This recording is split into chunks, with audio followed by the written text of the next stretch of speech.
Welcome to our video, where we'll untangle the complicated relationship between unpaid internships and optional practical training, or OPT, particularly for F1 visa holders. In this video, we will cover the criteria for unpaid internships under OPT, key compliance considerations, the complexities surrounding independent contractor agreements, tips for analyzing contract clauses, and recommendations for F1 students. We will also include an important disclaimer. Many students on OPT seek unpaid internships to gain experience.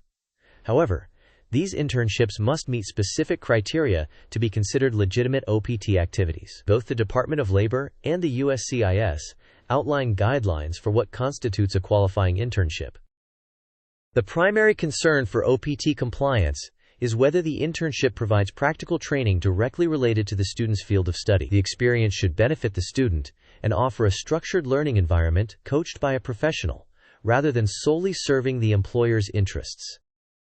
The distinction between being an employee and an independent contractor largely depends on the amount of control the employer has over the work performed. With an independent contractor agreement, the challenge is to ensure it aligns with OPT requirements, focusing on adhering to educational goals and relevance to the student's studies.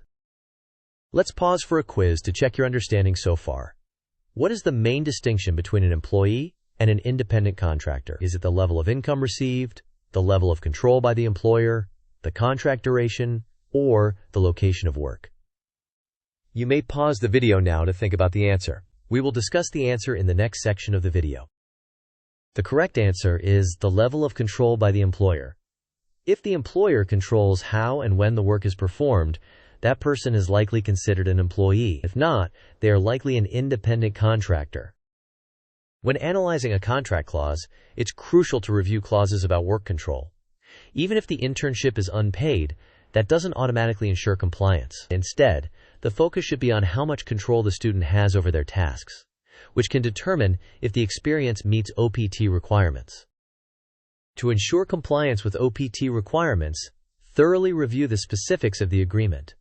Document all activities to demonstrate how they connect to your field of study. Consulting with an immigration attorney familiar with OPT regulations is highly advised. It's important to mention that this information is for educational purposes only and should not be considered legal advice. Please consult a professional for guidance on your specific situation. Thanks for tuning in. If you found this video helpful, be sure to like, share it with your friends, and subscribe for more content. We'd love to hear your thoughts about unpaid internships and OPT, so drop your comments below.